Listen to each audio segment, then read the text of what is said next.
You do a thing in the UK called pre-drinks. Pre-drinks, all right? Some people call it prinks because they don't even have time to pronounce the whole word before they get on it, all right? Pre-drinks. I had no idea what it was. I had to ask my friend. I was like, Dai, what the hell are pre-drinks? He said, Ignacio, it's great. We drink at home before we go out to go drinking. I said, that is the stupidest shit I've ever heard in my life. I said, why would you do this? He said, you know, just to warm up to get ready to go drinking. I said, that doesn't make any sense, all right? You don't do it for anything else, do you? You don't go, we're going to go to the cinema, pop a fucking DVD in before we go to the cinema. It makes sense. Just fire up the old Netflix and do shots of popcorn. Is it made before we go down to the cinema? Craziness. Everything revolves around booze, okay? People in this country start drinking around about 13, 14 years of age. Does that feel about right? 13, 14. Some of you, depending on where you're from, younger, some of you older, all right? I get that. But I came over, I visited as a teenager, and I found out the way it works, all right? I was trying to fit in, and they were like, right, what we're going to do, we're going to go down drinking in the park, all right? We're going to go drinking in the park as teenagers, all right? I was like, right. They go, right, we're going to steal booze from our parents, and we're going to go down the park, all right? I was like, okay, no problem. So I showed up to the park, all right, feeling like Jason Bourne or something in my backpack, and I think, pull out the stuff, all right, what's in there? They were like, what the hell is Rioja?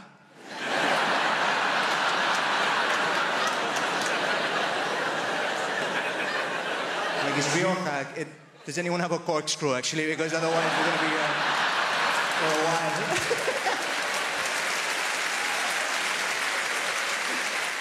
The thing is, like, kids do that, and if they can't steal the booze from their parents, what they do is they'll stand by an off license, all right?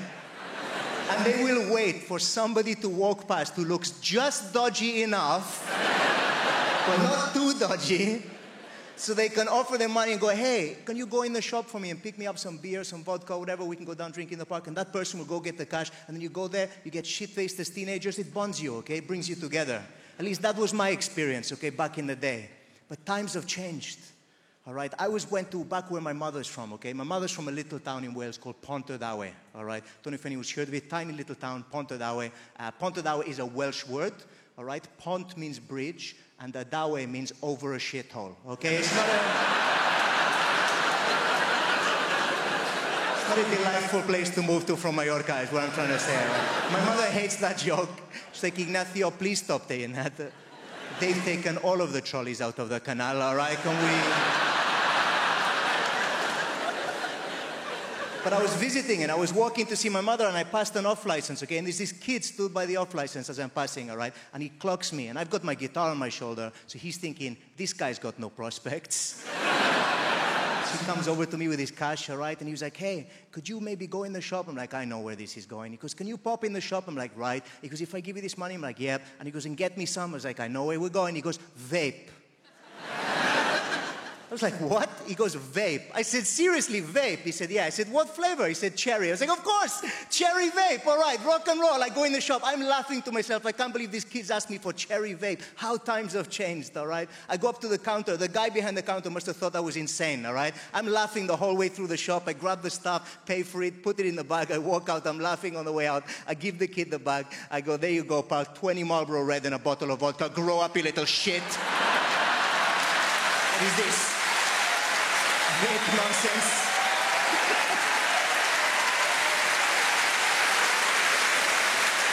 To be honest with you, I'm bisexual, but during lockdown, I'll admit, I was strategically gay. I think that was the only way to go. When dating became such that you had to meet strangers in parks, and also you had to believe the other person when they said they washed their hands. I'm not doing that with men.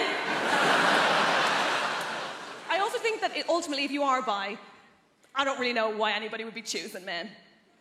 Yeah, no offense, it's just that we smell better and you're violent. So...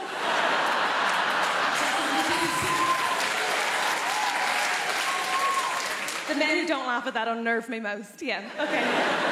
Good lad, join in. Okay. There are good things about being broken up with, I think. One of my favourite things is that I had to get my house sorted, so I got a bunch of DIY done. it really, I think DIY is amazing. DIY, in particular, there's one silver lining, and that is that DIY reminded me of something I had long forgotten the point of, which is, of course, men. You're amazing, aren't you? Specifically, I'm a fan of a subgenre of men. They're called handymen. Do we know these guys? Oh my God, they're wizards. I love them. They do magic. I adore them. You're not sold. That's okay. I had one lad in one day, had a bunch of photos and art on the floor, left, came back, on the wall. Oh, I'm sorry, these guys are defying gravity and you're not impressed by that? Incredible. I'm obsessed with them. I love them. I also had one day where I had two men in, I know, very exciting, and I had a bookcase, right, that needed bolting to the wall. I said, can you bolt that to the wall? They said, yeah, of course we can. I said, cool. Just so you know, even if you bolt it to the wall, the floor is uneven, so it will wobble. They said, no, don't worry about that, sure, we'll just get some extra wood and pop it under it. What? I said, don't worry about that, sure, we'll just get some MDF and pop it under it. What is this witchcraft? Here's the thing, Apollo. They did. I was like, I will suck you both off. Obviously, I had to think about it afterwards because head was my first reaction, only my first reaction, I think a normal one. My second one was, of course, to wonder how I am a woman in her 30s who doesn't know how to do any DIY. And I think the obvious answer there is that men are keeping it a secret to remain relevant. And that's not on me, right? But I do know some women can do DIY. I date soft butches, I'm aware. But genuinely, I mainly know because a woman came to my house from British Gas, very modern, and she fixed my boiler, right? And after she was done, she said, okay, that's all done, all sorted. Just before it works, you will need to bleed the radiators. I said, what? She said, oh, for that to work, you're just going to need to bleed the radiators. I said, the butch one left. What are you saying? Sorry? Can't really hear you behind all of my hair. What's happening? She goes, do you want me to show you how to do that? I said, is that allowed? Women in the room, look at me. Come here to me now, focus, right? Did you know that that is just turning a key and waiting for liquid? It is basic hand job stuff, and no one will tell you.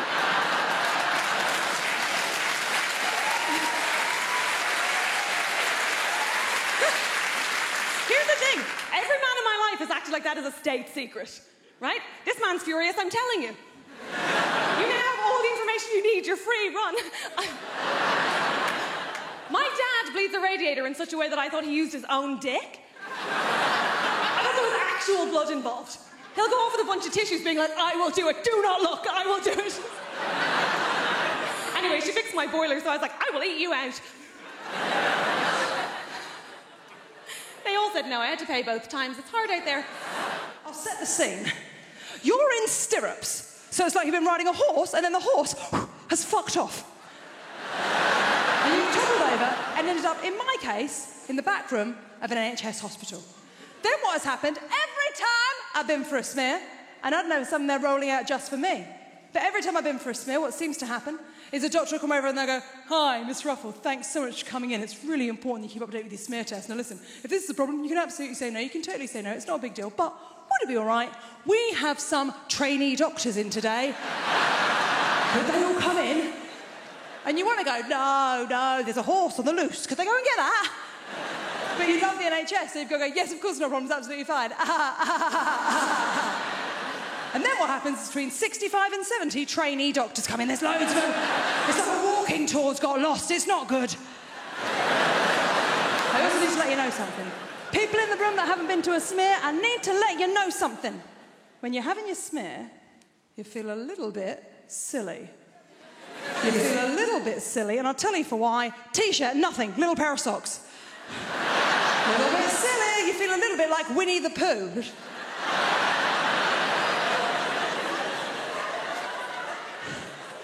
The doctor's back. She says, Miss Ruffle, would it be okay if one of the other trainee doctors did your smear?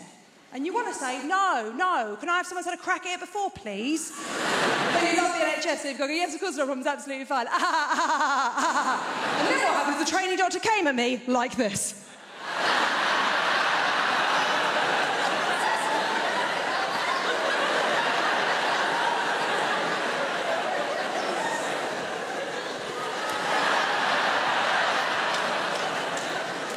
The doctor's back. She says, Miss Ruffle, would it be okay if one of the other trainee doctors did your paperwork?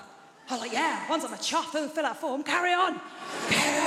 So she goes, you're Susie Ruffle. I'm like, yeah, that's me. She goes, okay. First question, what are you using as contraception? Like, undercut on the Doc Martens not enough? What more do you need? I said, I'm not using contraception. She went, oh, well, if you're sexually active, you do need to be using contraception. And I was like, oh, I don't. She went, no, you do. Because even if you're using the old-fashioned technique or, the Catholic technique, nothing about what I am doing is Catholic.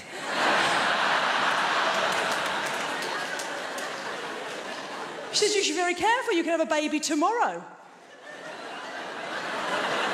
I think it'll take 9 months. I've got 4 GCSEs. You're nearly a doctor. You should know that. And she wasn't picking up what I was putting down. And what I was putting down was a KD Lang album.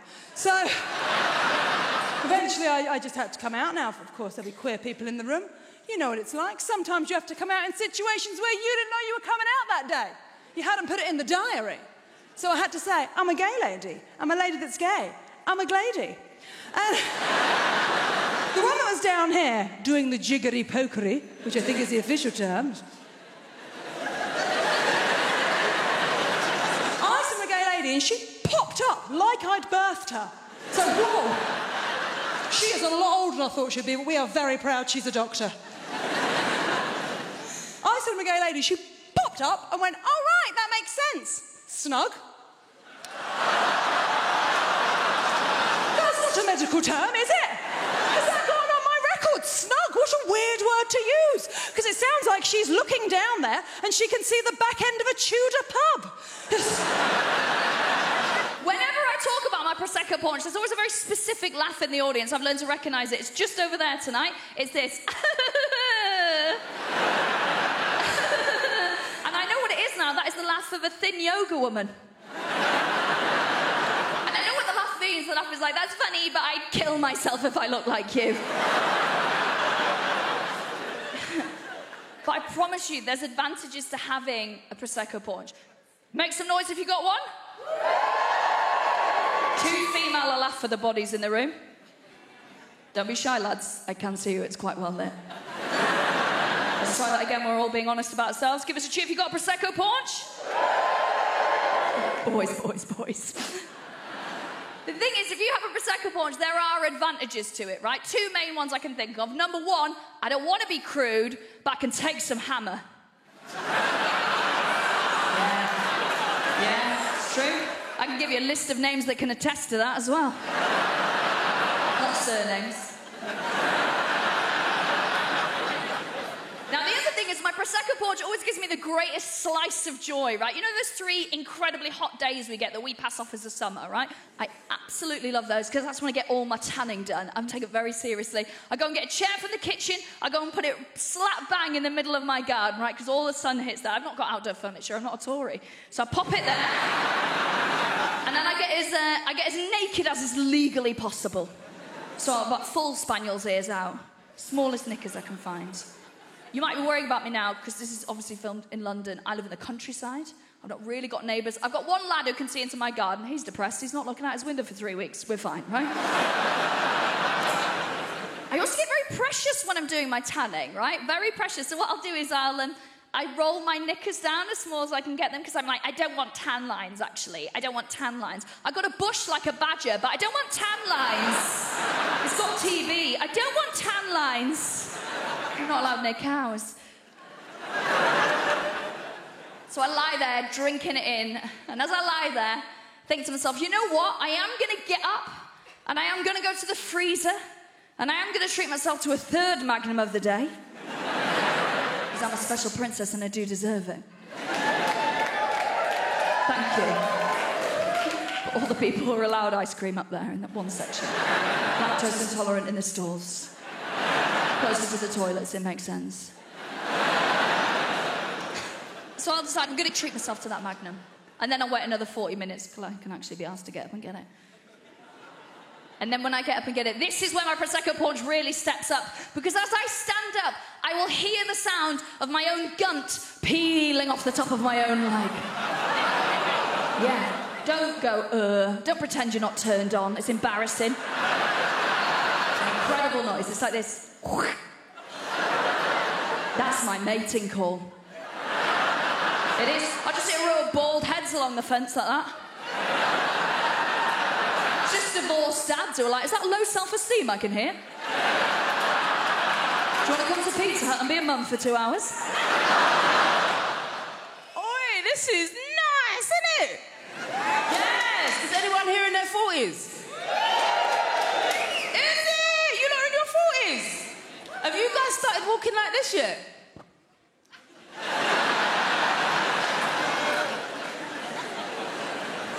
It happens like clockwork, you know? It's mad. Like, I'll be walking around the Co-op like I'm in an art gallery, just... Reduced by how much? Not enough. That and I've got a boner for linen. Ooh. In it. I literally go out shopping for fabric and I'm like, give me a fabric that will crease really easily. Yes. I want to iron it for at least an hour. That's for me. That and candles. Woo! Now listen, I used to party hard. And I found that burning your money via candles is a great replacement. When I say I like candles, yeah, I'm going Diptyque, baby. Thank you. I'm going Jo Malone. Fig for me. Which also, like, I'm from a council estate. What does fig really smell like? Does anyone... I'm just going on what Jo Malone told me, you know what I mean? I mean, these candles are expensive. I reckon for a £5 I could probably buy 50 figs, chuck it in the oven and just waft it around the house a few times. The dream is, yeah, I want enough money that I can light a Jo Malone candle when it's just me in the house. Come with me, people. Can you imagine coming home to your yard, it's just you in, and you're like, you know what? Fig for me. As it is, if you was over my house and had a candle on the go, no lie, after about 20 minutes, I'll start thinking that's about £17 worth of scent now. What kind of friend is he anyway? Is that enough? I realise there's nothing more insulting than someone lighting your scented candles when you're not there to enjoy the scent. Innit? I had my brother house sitting for me, right? I was away for a couple of weeks. I walked back into the house. As soon as I opened up the door, I was like... I walked into the front room. This guy is reclining on my sofa, lighting his spliff with my Jo Malone candle. The ash was falling into the wax. I was like, you all right? Yeah, you good? Now, we know as British people, when our voices go high like that, we mean the opposite, right? The higher our voices go, the less we're about it. You know what I mean? If someone's like, you coming to a party? You're like, yeah! What that means is, I'm not coming to your party, mate. So I said, you all right? What are you doing? He's like, oh, it's just a bit of mood lighting, isn't it? So, IKEA tea light is mood lighting. That's not even it. It was a 3-wick candle. Only 1 wick was lit. Thank you. It's chaos out there, isn't it? We like to convince ourselves we're logical creatures, but we're not. And it's chaos out there. It's madness. They sell matches in petrol stations. It's chaos out there. Like, I was listening to this debate show recently on the radio, and they were talking about cannabis legalisation. And the people in the cheap seats are very excited. But they were talking about it, cannabis legalisation. And there was a guy on there making some pretty good points, and he kept saying, look, there's no logic to the fact that you can buy alcohol in this country legally, but you can't buy weed, which is a far less dangerous drug. And some of you, well, yeah. Look, some of you might agree with that, and some of you might not. But the thing is, that argument ignores the huge swathes of things that we can buy, there's absolutely no logical reason for us to be able to buy. Like, yeah, you can't buy weed. Maybe you should be able to. Do you know what you can buy? Do you know what every single person in this room could buy tomorrow if we wanted to? And there's no debate as to whether it's right or wrong. A horse.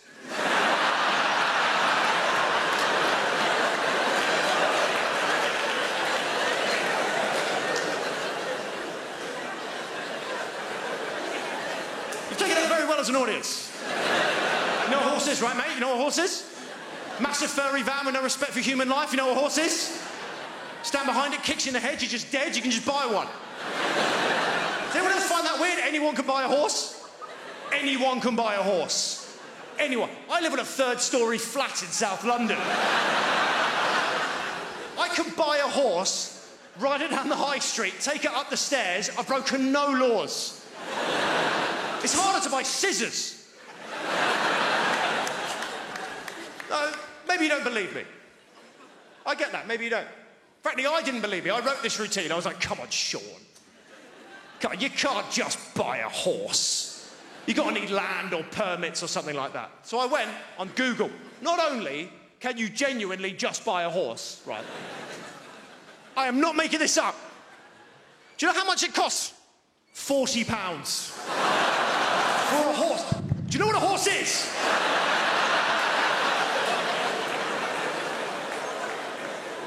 When word gets out, it's £40 a horse. Society is going to change immeasurably. I mean, for a start, Uber are finished. It's over. It's done. Honestly. You think Friday nights are rough as it is. You wait until every stag do in the country's got a steed dressed as a minion, all right? In many ways, might be the best thing that ever happened to us. I do think that. Think of all the problems it could solve if we went back to horseback. Think of it. Biggest problem at the moment, cost of living crisis. Petrol's through the roof. How am I going to get around? I can't afford my car tax. £40 horse, one payment, easy, done. £40, you can go where you want. You might be thinking, well, sure, you need to clothe a horse, you need to feed a horse. Here's the thing with a £40 horse. No, you fucking don't.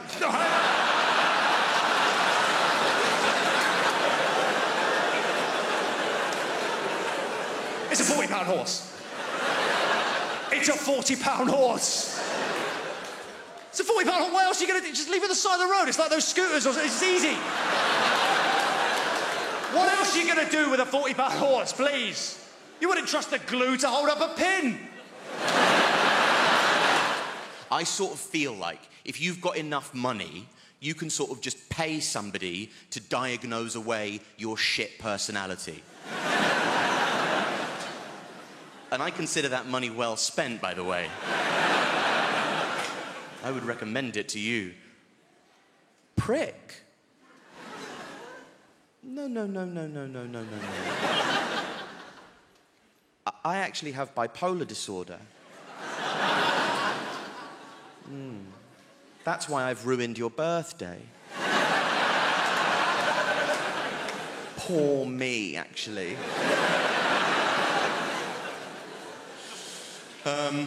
Now there's... I always thought there was a system. Like, adult ADHD has changed everything for me. I didn't realise that was a thing. I thought it was a childhood thing, but now there's adult ADHD, which has confused the whole process for me. I thought the process was that if you had a child who was shit, you would say that they had ADHD. And if that child who is shit grows up to be a shit adult, you would say that they had bipolar disorder.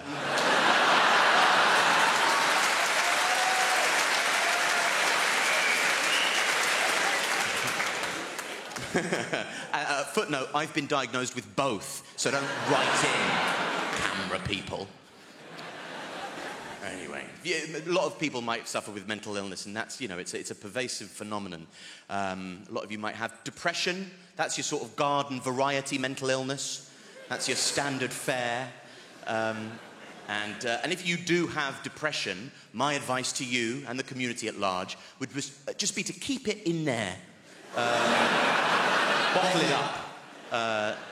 Whatever you do, don't tell me about it, because I don't care. I don't care if you're depressed. I'm bored of it. I just don't want to hear about it.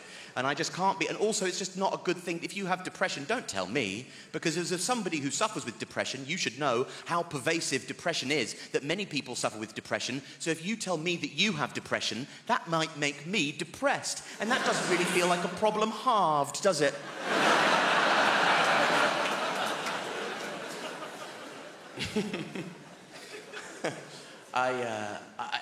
It doesn't. It's like, it's not, just don't tell me about it. You know, depression is an economy based on resource scarcity.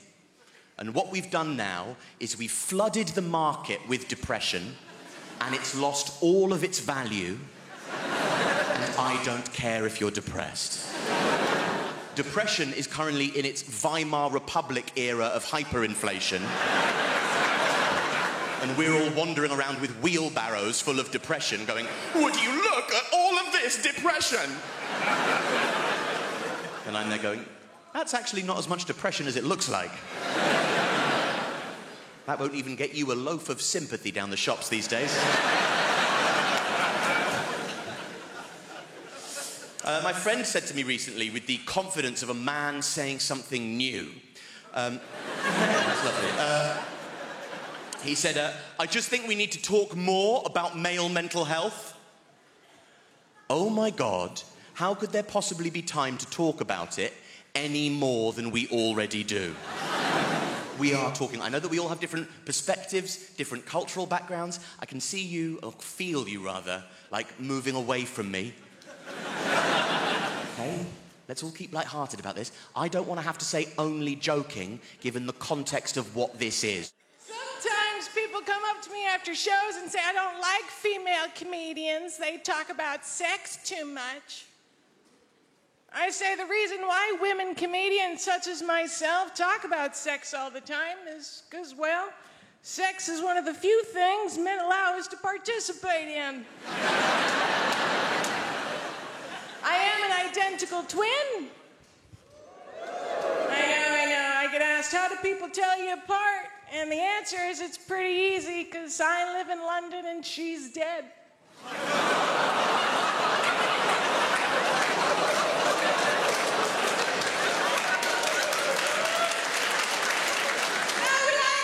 it's fine. She died at birth. Which I'm absolutely okay with, because that means I'll always be the pretty one. You'll be relieved to know that being American is not my only disability. I also have a very mild form of cerebral palsy. It's not a big deal. In Japanese, it's called Nosei Shoni Mahi. Sounds very exotic. In French, it's called Infirmité Motrice Cérébrale. It sounds much more expensive. I was going to learn how to say it in Russian, but Putin's not my president anymore, so. All it really means is I can't use the muscles on the right side of my body very well, even my face to a certain extent. God help the man hoping for a return on a left cheek kiss, because I will bite your face off.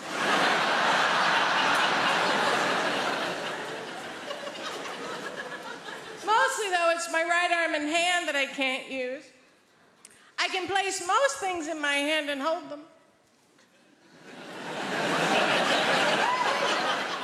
I can also give people the finger, if you're into that sort of thing.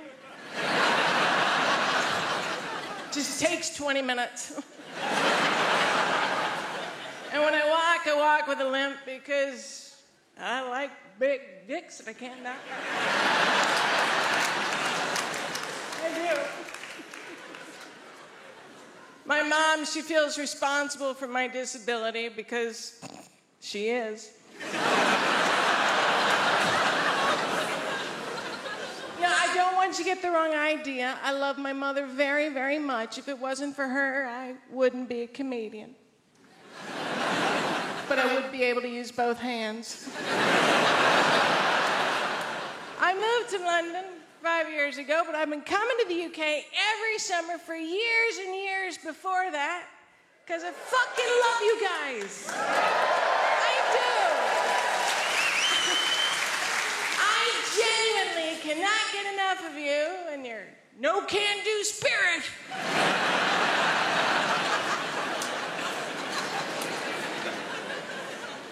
Also, as a disabled person that can't drive, I've figured out that countries with obvious alcohol problems have pretty decent public transportation. You people drink a lot. There's been a strike going on, and I'm still getting to gigs. That's how much you drink.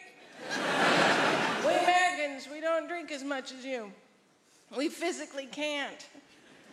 We're on too many opioids.